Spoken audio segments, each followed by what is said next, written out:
starting a vlog because today I'm taking my little brother and myself, of course, to go and see the new Radiohead exhibition in Oxford. My whole family loves Radiohead, but it was my younger brother who first introduced me to them. He was really into them when he was like 16, and I used to listen to the song Reckoner over and over again, but wouldn't really branch out from that. So he made me a playlist of songs from them that he thought I'd like, which I listened through and was like, I'm obsessed with every single one of them. So then I went through album by album, start to finish, and continued to fall in love. They were my top 5 favourite bands, and his top 5 favourite, they're my older brother's top 5 favourite. We're just a family who loves Radiohead. My older brother's not free, and I feel like it's something that I share with my younger brother, so I'm going to take him to this exhibition. I'm also going to go and do some chores in Oxford beforehand. This is my outfit of the day. I'm debuting this top, which I am obsessed with. I bought this full price then I did the stories the other day, which was a bit of an impulse purchase, but I just loved it so much. It's so like flattering. I got an extra small, so it kind of like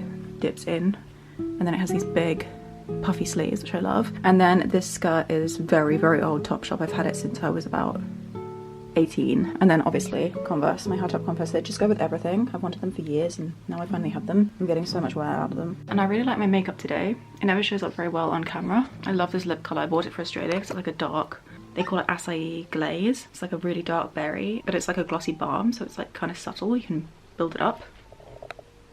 Let's go.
Oh, love the new Tame Impala album so far. First of all, I was like, why is it not like the previous two?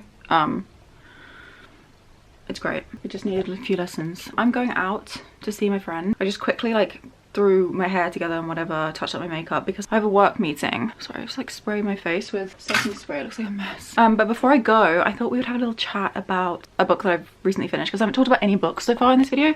You've seen me reading books. Why is this lighting so blue? Let's go somewhere else. Okay, we've switched over to the phone mic. I just sat down next to my cat. Let me show you because that'd be rude of me not to. He starts purring as soon as I sit down. So cute. I am going out, like I said, but first of all, I thought we'd have a little chat about Lady Macbeth, which is a book I just finished. This was one I was reading on my Kindle. I'd owned it on Kindle for a few years. I bought it in like a 99p sale. Stunning. I gave it 4 stars. It was so close to 4.5. It was compulsively readable, just like constantly engaging. Like there was always something happening in the plot. It's quite like an understated story because it's a lot about our main character of Lady Macbeth dealing with the turmoil of being married away to Macbeth and all that comes with that as like a 17-year-old girl who doesn't know anything about the world and has dealt with, you know, a very living in a patriarchal world with a father who was a lord, and now she's married to Lord Macbeth. And Macbeth he's like power hungry, and he also is like, he's possessive of her, but he always feels like he's not like actually that into her. He just, and I don't mean like obviously that he doesn't love her. He doesn't really care about her, but he likes to have this person who like fits the image of what he wants to become, which is of course the king. Classic tale of Macbeth. All these things start to develop in terms of Macbeth like seeking after something and getting this kind of like prophecy from the 3 witches. The way that's done is fascinating, but this book was just so atmospheric and so beautiful and like heartbreaking as well, but in that like frustrating being a woman in a man's world kind of way. You get the vibe. I loved it so much. I'm sorry I didn't give you out any updates, but you saw me reading it because I was speeding through it. When does my call start? 10 minutes. Okay, that's pretty much all I had to say. 10 out of 10 recommend that book. It was a very, very solid 4-star, teetering on a 4.5. Like I said, I can't even name what was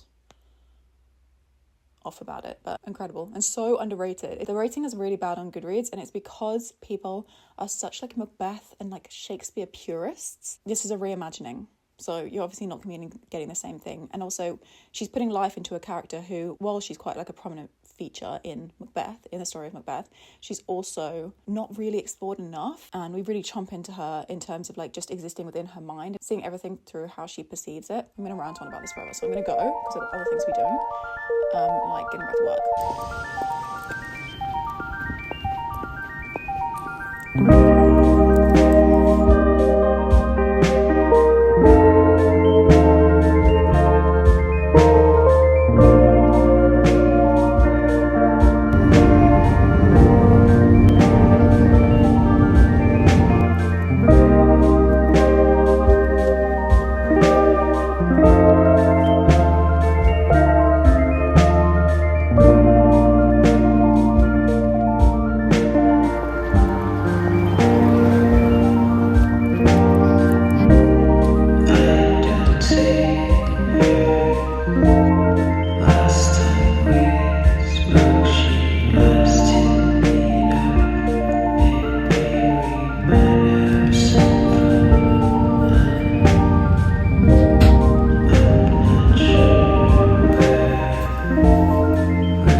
a little bit of a reading update. I did finish Lady Macbeth, and when I was at the Radiohead exhibition, I actually bought a book. I got Fear Stalks the Land, a commonplace book, which is written by Thom Yorke and Stanley Johnwood, who the exhibition was about. This is a book I've been wanting to get for ages, but I've only ever seen it online for the same price as it would be in a bookstore, so I kind of put off getting it because it was expensive. Like, this is £10 for this tiny little paperback. So when I saw this in the exhibition store, even though there's nothing special about buying this book there, I thought it was just like a fun little memento because I didn't buy anything else from this shop. But yeah, this was my little souvenir from that experience, as well as the footage in this video, kind of, in a way. This is basically a collection of writing by Thom Yorke and Stanley Johnwood, as well as the lyrics to Kid A and Amnesiac, I think. This is the work, or not work, but like little interactions they were having, these very strange, quirky interactions during the writing and recording of those two Radiohead albums. So this is really exciting because a book by one of my favorite bands. Sign me up, yes please. But I thought we could read this and it could be part of the vlog. I could give you a little review. Although thinking that reviewing this is a little bit futile, because the fact is, if you're a Radiohead fan, you're going to want to read this, and if you're not, then you probably won't want to read this. Plus, this video in itself has likely appealed to Radiohead fans. A difficult one to review, basically, but still,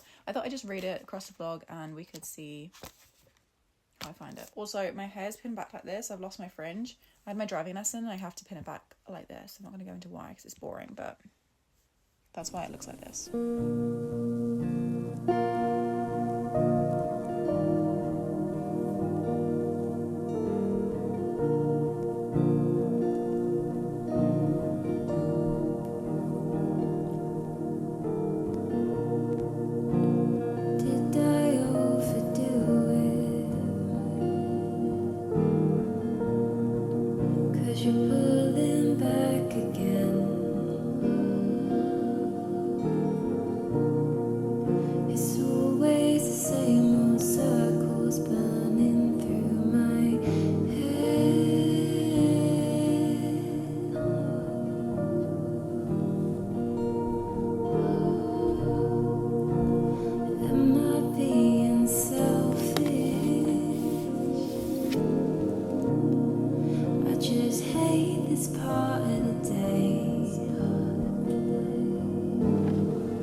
Some days my cowlick really gotta be cowlicking. Discovering I had this was truly one of the worst days of my life. Sorry, that's so dramatic. I can't stand it though. Like, oh my gosh, I'm actually gonna I think I'm going to have to get rid of my fringe, I'm not gonna lie.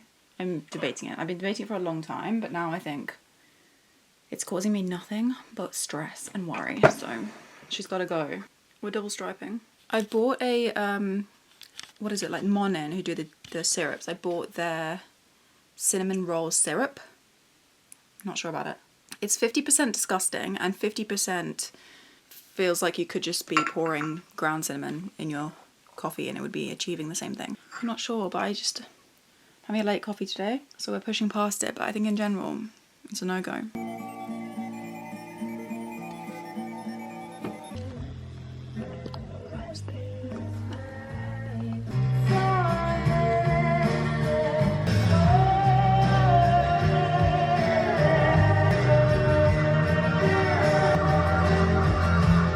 We are currently in the windowsill. I don't know if this is weird vibes, but I wanted some good lighting and a change of scenery from where I usually update. I finished the book and I want to finish this vlog because it's been going on for too long, A, and B, I want to start my Dracula vlog. I've even got the nails for it already. We need to get it going. So I thought that I could wrap up my thoughts on the book. Actually, let me go and get the book. That would be a good start. First of all, first things first, let's get our priorities straight. Look what I bought.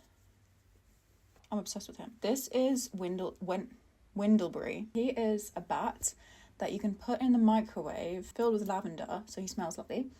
But like, this is stunning. It's like having a pet that will happily curl up on your lap and stay there. My cat, will he ever sit on my lap? I think he's done it all of about 2 times in his 13, 14 years of life. So no, basically. He's the next best thing. I really truly love him. I bought him on a whim. It was very impulsive and he was like a little bit expensive, but very much worth it. Let's have a sip of coffee and then wrap up the vlog and the book. Not in that order. Okay. This took me a couple of days to read. That's mostly because I didn't have a lot of time to sit down and read it. But when I did, I literally would read like 100 pages in half an hour. So it was a very quick read. It is, okay, I feel like if you're not a Radiohead fan, you will hate this because it is very kind of self-indulgent. We have a list here. It's called Index in the Wrong Place.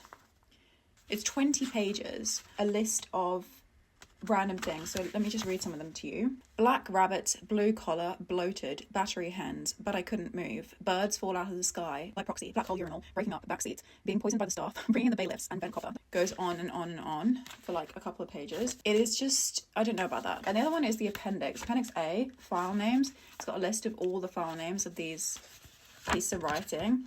Some of them are fun and interesting, and some of them are just not. I'm gonna be honest. Like, I feel like it should have stayed in the computer between Tom and Stanley. The rest of this is a mixed bag. We have some things that are truly so beautiful, like seeing the lyrics of Life in a Glass House, Everything in Its Right Place, How to Disappear Completely, Idiotech, like just owning the lyrics of that. In fact, I own this book called Blackbird Singing by Paul McCartney, which is all of his lyrics. That's literally what it is. It's all of his lyrics. You could just go on Genius, you know, on the internet and look it up, but this is a different experience, and I think it's so special to have those songs. Oh my gosh, I think I will go on Genius and I'm going to look up some like meanings of these and maybe annotate the songs because I just think that's so special. The illustrations are kind of spooky, but I do think they're still kind of fun. I did enjoy flicking through and seeing them. I feel like I would die for some of these characters. Like, let me show you one of them. Like him. It was just a mixed bag, I feel, and I had more patience for it than some other people might do because I love Radiohead and I was kind of looking to enjoy it. Let me see. I wrote some things down my notes app so I could share them with you. So actually my first note is saying that it's akin to Thom Yorke, Standing On or whatever, is akin to their notes app. It has the range of like my notes. My notes app has some poems in it that I'm actually very proud of. And then it also has like, let me see. It has my name in the Serbian pronunciation. A paragraph I wrote about somebody I had a crush on. Just some random ideas. We have some songs. I would hear a song, write the lyric down, and then try and look it up in my free time. Basically, my notes app is a mess, as is everyone's. This book is too. So there's some things in here that are absolute gems, and I truly think they're worth getting the book for or worth reading, even if you're finding it online somewhere. Some of it is just a little bit between these two guys and we can't really tap into what they're getting at. Yeah, worth it for motion picture soundtrack. I love that song so much. Okay, this was something I was kind of musing on. This is kind of interesting, just as we lose the lights. I was thinking how I never look to Radiohead for lyrics, which is very unusual because there's meant to be this thing that's like you're either rhythm, melody, lyrics. I think that's the three things that you can be. It's a really fun kind of party question to ask someone. At least I think it's fun. Yeah, I love that question. And I've obviously like a favorite song, you're hoping it's going to have all three elements very strongly, but in general, what's the thing that makes a song like one that you connect with? And for me, it is lyrics, always lyrics. And that's not to say there are some songs that like I love where it's just got a beat. I'm just like, yeah, this is getting me out of my head or whatever it is. But I feel like I go to Radiohead never for the lyrics, and it's partly because you can't even understand what Thom Yorke is saying half the time. I was kind of pondering it. I was like, maybe that's the reason why I listen to their music so much. Like, they're one of my top artists. If I don't know what to listen to and I'm kind of sick of everything, or like I feel like everything feels like a bit of an effort, then I'll choose my Radiohead playlist, or I'll choose to shuffle their discography. Maybe that's why. It's because it feels like white noise to my brain. This sounds like such a rude thing to say, because it sounds like I'm saying like I don't pay attention to it, but I do. It feels like it's an emotion. It doesn't feel like it doesn't feel like I'm listening to a song. It feels like something on a different level from that, and I feel like it's very easy listening. That's not derogatory at all. It just is like really comforting to me, despite to some people it's seeming very depressing. I mean, yeah, I agree, some of their stuff is depressing, but as much slack as they get, it feels very soothing to me. So getting a book full of writing from Thom Yorke, who's not someone I go to for writing, I wonder if that maybe didn't work. It doesn't connect in that way. If I got this book, people whose lyrics I think are really awesome, even like Taylor Swift. I know she's got some hate on her lyrics recently, but I'm not a Swiftie in the slightest. I'm kind of in awe of how successful she is, but I also appreciate her writing on her previous albums. I don't know about this recent one because I'm not up to date. I don't care to be, but I would appreciate a book of her lyrics because I think that she's got something going on there. If they're written, they can look like poetry. There's that famous quote from Alex Turner famous if you're in the Monkeys fandom. Basically, someone likens his work to poetry or something like that, and he says, oh, no, like, he really rejects that in this, like, panicked way. And I'm just like, dude, if you just get rid of the melody, get rid of the rhythm, and you look at your lyrics, they're poems. All your songs are poems. I'm sure he's just being self-deprecative as usual, but you see what I'm saying? Basically, this is fan service, and I appreciate it as fan service. I love owning it. I love having it on my shelves. It is a trophy to me. A trophy and a little, like, piece of art and something for me to physically hold other than just a record. And I honestly think there's something okay with that. If you truly love something, especially music, it's not very tangible. So being able to have something that represents your love for it is always a win-win. I'm always gonna advocate for that. I do recommend you bother reading a music book. Like, if you just bought this book and it's sat on your shelves, I think that would be a little bit strange. Like, as long as you read it at some time in your life, there's nothing wrong with owning this book. It's not hugely profound. I think some of the messaging, like, it's getting at something there, but it's not clear enough as to what it is for it to be feeling super profound. Anyway, I've been talking for 14 minutes, so we're gonna wrap things up now. But yeah, thank you so much for watching. Thank you so much for being here. If you enjoyed the video, give it a thumbs up, so let me know what you did. Highly recommend the Radiohead exhibition. I haven't actually dwelt on this at all, but, like, it was so incredible. So incredible. I got that sick feeling. What is it called? I looked it up the other day. That's exactly what I had when I saw Monet's work in Melbourne. In my Australia vlog, if you haven't seen that. On the verge of a panic attack because of how, like, insane it was to me. Even though I've seen his work before, but, like, I didn't know that I was going to be seeing it, so I'm going on a tangent. Stendhal syndrome. A psychosomatic reaction to overwhelming beauty that triggers symptoms like dizziness, rapid heartbeat, and confusion. Some of my favourite songs written in, like, lyrics as scribbled notes in a notebook. Incredible. And also seeing the art, seeing, like, the actual paintings and first, like, digital renderings of these beautiful album covers. Like, Hail to the Thief is truly one of my favourite albums. I don't actually own it on vinyl yet. I own Kid A or Amnesiac either, which is whack. That's whack. I've got The King of Limbs. I've got In Rainbows. I obviously have OK Computer. I've been playing that. I think that's it. Oh, my brother's got Moonshaped Pool. But yeah, I need the Bends. I need Kid A, Amnesiac, Hail to the Thief. Hail to the Thief is up there. It's just always expensive. But truly, if it was cheaper, I would own it by now because it's one of my favourites. But seeing that album cover, the real thing, so special. Anyways, we're now 17 minutes into this, so I'm going to go.